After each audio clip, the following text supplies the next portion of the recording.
5절에서 18절은 천사들보다 뛰어나신 그리스도입니다. 그리스도의 고난과 성육신의 의미인데요. 첫 번째 경고와 훈계를 끝낸 히브리서 기자는 앞서 다룬 주제에서 아들이 천사들보다 뛰어나시다는 주제로 되돌아가고 있습니다. 그러나 여기에서는 새로운 접근 방식을 취하고 있습니다. 앞에서는 천사들보다 뛰어나신 분을 신성을 지니신 하나님의 아들 그리스도시라고 언급한 반면 여기에서는 인성을 지니신 사람의 아들 예수를 표현하고 있습니다. 여기에서는 그리스도께서 육신을 입어 천사 이하로 낮아지신 이유와 그 필요성에 대해 언급하고 있습니다. 그것은 곧 인류를 하나님과 화목하게 하는 데 대상이 되기 위해서는 반드시 지켜야 하는 절차였습니다. 그리스도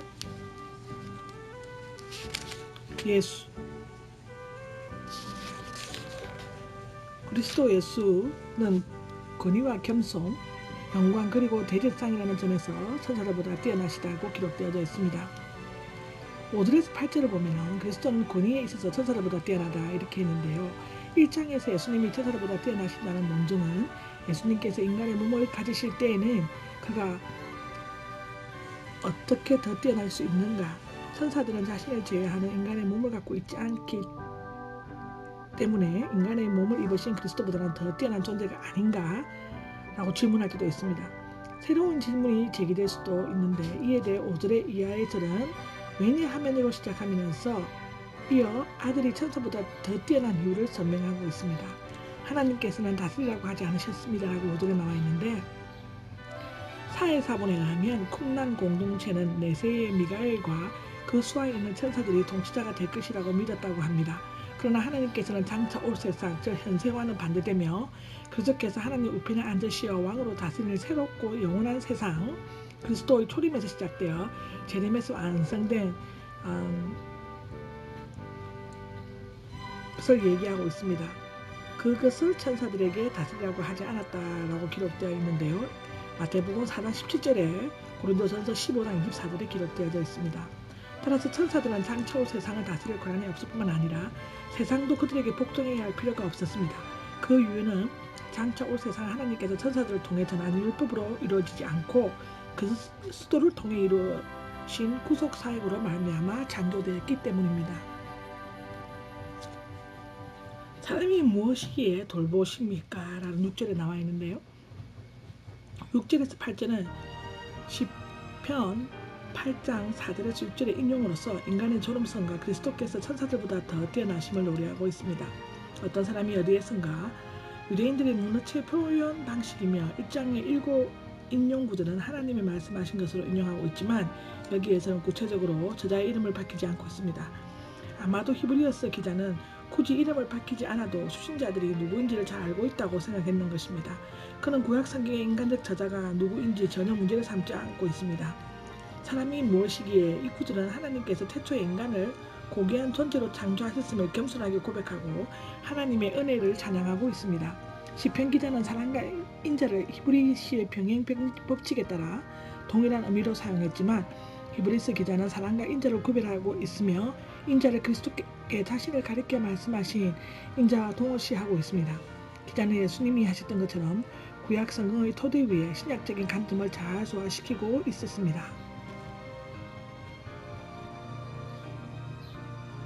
기억하십니까는 기억하신다, 명심하다의 뜻인데요. 도움을 주려고 기억해내는 것을 나타내고 있습니다. 스스로 멸망당할 수밖에 없는 주체인 인간은 하나님께서 생각하시는 대상입니다. 돌보십니까는 바라본다, 관찰하다의 방문하다의 뜻입니다. 마태복음 25장 36절, 사도행전 7장 23절 등에서 기록되어져 있습니다.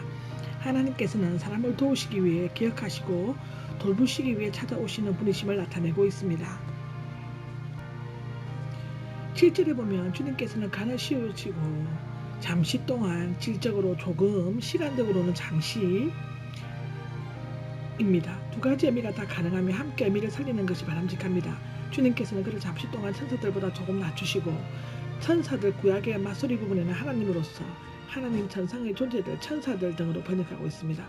맞소라 본문대로 인자가 하나님보다 잠시 못하게 된 것으로 해석될 수 있지만 1장에서 그리스도와 천사를 비교한 것으로 볼 때 성육신 하셔서 천사보다 못한 상태로 인간이 되신 것을 나타낸다고 볼 수 있습니다. 이 기록 또한 빌립보서 2장 7절에 나와 있습니다. 히브리어 성경 시편 8장 6절에서 부사 머아테는 정도나 양의 차원에서 조금 약간이라는 의미입니다. 반면 이 부사를 번역한 70인여 개의 브라키티는 정도나 양뿐만 아니라 시간의 길이도 표현할 수 있습니다. 이 시편이 그리스도의 뛰어나심을 설명하는 데 사용되었다는 점을 어쩌면 유대인 그리스도인들에게는 다소 놀라웠을 것입니다. 유대 랍비들의 성경 해석에서 시편 8편은 인간을 폄하하는 경멸적인 의도를 갖고 있기 때문입니다. 신약 성경에서 이 시편을 기독론적으로 풀이하는 경우는 여기 말고는 바울의 편지들에 나타나고 있습니다. 바울은 시편 8장 6절에 나오는 만물이 그에게 복종하게 된다는 모티브를 부활하신 그리스도의 통치권에 적용했습니다. 이 기록은 고린도전서 15장 25절, 에베소서 1장 22절, 빌립보서 3장 21절에 기록되어져 있습니다. 아멘. 모든 것을 그의 발 아래 두셨습니다. 7절 하와 8절 상에는 하나님께서는 최초로 인간을 창조하시고 잠시 동안만 천사들보다 조금 못한 위치에 인간을 두셨다. 그 후 하나님께서는 인간에게 우주의 자연질서를 다스릴 수 있는 권세를 부여하시고 영광과 존귀로 가는 씌워주셨고 라는 말은 왕가는 씌우다, 왕이 오르다의 뜻입니다. 창조주의 통제를 받아 지정된 영역 안에서 이 질서를 다스릴 수 있는 주권을 주셨습니다. 모든 것을 그 발 아래 두셨다는 것의 의미죠. 그런데 아직도 우리는 보고 있습니다라는 8절 하반기에는 그러나 인간은 하나님께서 정해주신 영역과 권리의 한계를 벗어나 창조주의 권리를 침해했을 뿐만 아니라 하나님의 형상으로 창조되었음에도 불구하고 하나님의 성품을 반영하려고 하지 않고 하나님의 위치와 능력에 도달하기를 원했습니다. 이에 말미암아 원수 마귀의 유혹에 넘어가 타락함으로써 하나님의 주신 권세와 특권을 상실하고 아무 소망 없는 도덕적 영적인 노예가 되고 말았습니다. 그런데 아직도 모든 것이 다 그에게 복종하고 있지 않다. 이 말은 곧 우리는 아직 모든 것, 만물이 그의 통치 아래 있는 것을 보지 못했다는 뜻으로 인간이 마귀에게 항복함으로써 하나님의 주권과 권한을 잃어버렸다고 암시해주고 있습니다. 그리스도는 겸손함과 영광에 있어서 천사들보다 뛰어나신다. 앞부분은 8절에는 인간이 하나님의 계획과 목적에 도달하지 못한 것으로 끝을 맺고 있지만 9절을 보면 우리는 천사들보다 예수님을 보고 있습니다. 여기에서 7절을 반복하면서 시편 8장 4절에서 6절을 인자 대신 그리스도를 적용시키고 있습니다. 그리스도께서는 성육신 하셔서 잠시 동안 천사들보다 조금 낮은 인간이 되셨지만 죄와 죽음을 정복하신 성자로서 영광과 존귀에 가는 서시고 라고 되어 있습니다. 이 기록단 빌립보서 2장 7절에 나옵니다. 하나님이 우편적 왕위에 오르셨다. 또한 모든 피조물을 그의 발 아래 두고 다스리는 주권적 권한을 소유하셨다. 시편 110장 1절에 나오죠. 그리스도께서 하나님의 우편에 앉으시어 그의 모든 주권을 회복하게 하여 모든 것이 그에게 복종하였음에도 불구하고 그리스도인이 그것을 보지 못했던 것은 그의 나라가 완전히 실현되지 않았을 뿐만 아니라 아직도 공중의 권세자인 마귀가 이 땅의 지배자처럼 행동하고 있기 때문입니다. 그러나 여기에서는 예수님을 보고 있습니다. 이 말은 예수님은 언제 어디서나 죄인의 유일한 소망이시고 그의 모든 문제에 대한 해답이 되신다. 그리하여란 접속사로서 뭐 하기 위하여의 뜻인데요. 여기에서는 목적보다는 결과를 나타내고 있습니다. 그리스도께서 십자가에서 죽으신 것은 동생자를 세상에 보내어 인류를 구원하려고 하신 하나님의 가장 큰 은혜의 발로였습니다. 아멘. 죽음을 맛보셨습니다. 라는 말은 죽음을 경험했다는 뜻인데요. 의사가 환자를 설득하기 위해 그 앞에서 약을 맛보는 것처럼 죽음을 두려워하는 자를 안심시키기 위해 죽음을 맛보아 주셨다고 해석하기도 한다고 합니다. 그리스도께서는 마땅히 우리가 죽어야 할 것을 대신 취하셔서 우리의 죽음의 저주에서 구원하셨습니다. 모든 것은 하나님을 존재하고 있습니다. 모든 것은 하나님을 위하여 모든 것은 만물이 창조되고 존재하는 목적을 나타내며 하나님을 통하여 모든 것이 존재하도록 창조하신 하나님을 나타내고 있습니다. 하나님은 모든 것의 출발점이요 종결점 즉 알파와 오메가가 되신다고 요한계시록 1장 8절 4장 11절에 기록되어져 있고 로마서 11장 36절 골로새서 1장 16절에 기록되어져 있습니다. 하나님께서는 많은 아들들을 영광으로 이끌어 들으시고 구원의 창시자가 되셔서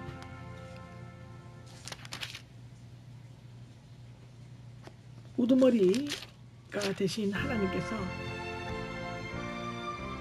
고난을 통해 온전케 하신 것, 많은 고난, 특히 죽음을 맛보게 하여 구원의 장자로 직무를 완수케 한 것을 말합니다. 당연한 일이었습니다. 적합하다, 알맞다, 옳은 뜻이라는 것이 당연한 일이라고 설명되고 있습니다. 정 모든 것, 만물의 출발점이요 종결점인 하나님께서 있어서 죄가 처벌되지 않고 그대로 있는 것은 합당치 않는 일이었습니다. 따라서 하나님께서 성도들의 구원을 완성하는 데 있어서 그리스도의 십자가 고난을 통해 하신 것은 그에게 합당한 일이었습니다. 고난을 통해 영광에 이르는 것이 하나님의 길이요 십자가의 도입니다. 이것 또한 고린도전서 1장 18절에서 25절에 기록되어져 있습니다. 아멘. 여기서 10절에 말하는 구원의 창시자에 대해서 히브리 그리거를 공부를 하겠습니다. 명사 아르케코스는 시작, 처음, 기원, 지배, 주관 등을 뜻하는 명사 아르케와 이끌다라는 동사가 결합된 복합어입니다. 따라서 원상 시작과 통속이라는 두 가지 의미를 가지고 있고요. 12장 2절에 같은 단어가 한 번 더 사용되어 있습니다. 인도자, 영도자, 선발대, 맨 앞서 가는 사람, 장시자 번역했습니다. 10절의 문장에 내 많은 아들들을 이끌어 영광에 들어가게 하는 일, 곧 이 아르케고스의 역할을 하고 기술함으로 인도자 혹은 선도자 정도의 의미가 더 잘 어울릴 수 있습니다. 같은 생각의 흐름 속에서 히브리어 저자는 예수께서 우리 앞서 우리를 위해 성소로 들어가셨다고 서술한 것입니다. 또 10절에 보면 온전하게 하심이라는 말이 있는데요. 동사 텔레이에인, 완전 온전하게 라는 뜻입니다. 그 동계어들은 1세기 지중해 문화권에서 다양한 의미를 전달했습니다. 첫째, 나이가 들면서 신체적으로 정신적으로 장성하고 성숙해지는 상태를 온전이라고, 더 나이가 들어 이르게 되는 삶의 끝, 즉 죽음도 온전이라고 얘기한다고 합니다. 둘째, 그리스 문화에서 도덕적 완전, 즉 매우 선하고 균형 잡힌 생각이나 행동을 텔리오스라고 했다고 합니다. 나이가 든다고 누구나 온전한 상태가 되진 않죠. 부단한 노력의 훈련과 성찰을 통해 소수의 책임들만이 온전에 도달하고 있습니다. 셋째, 그리스 비의 종교에서 이 단어의 입문 과정을 다 마치고 정회의 회원이 되는 것을 의미한다고 하는데요. 헬레니즘, 유대인들이 하나님과의 친밀한 관계를 온전이라고 부르는 것도 이런 맥락이었다고 보여집니다. 넷째, 70인역에서는 온전한 탁월한 도덕성을 가리킬 수 있었고, 그 기록 또한 창세기 6장 9절, 열왕기상 15장 3절에 나와 있습니다. 재물이 흠이 없는 상태를 표현하기도 했습니다. 그것은 출애굽기 12장 5절에 나오고요. 흥미롭게도 70인역에만 발견되는 특별한 쓰임이 하나 있습니다. 그것은 그들의 손을 채우다, 온전하게 한다는 강용적 구문인데요.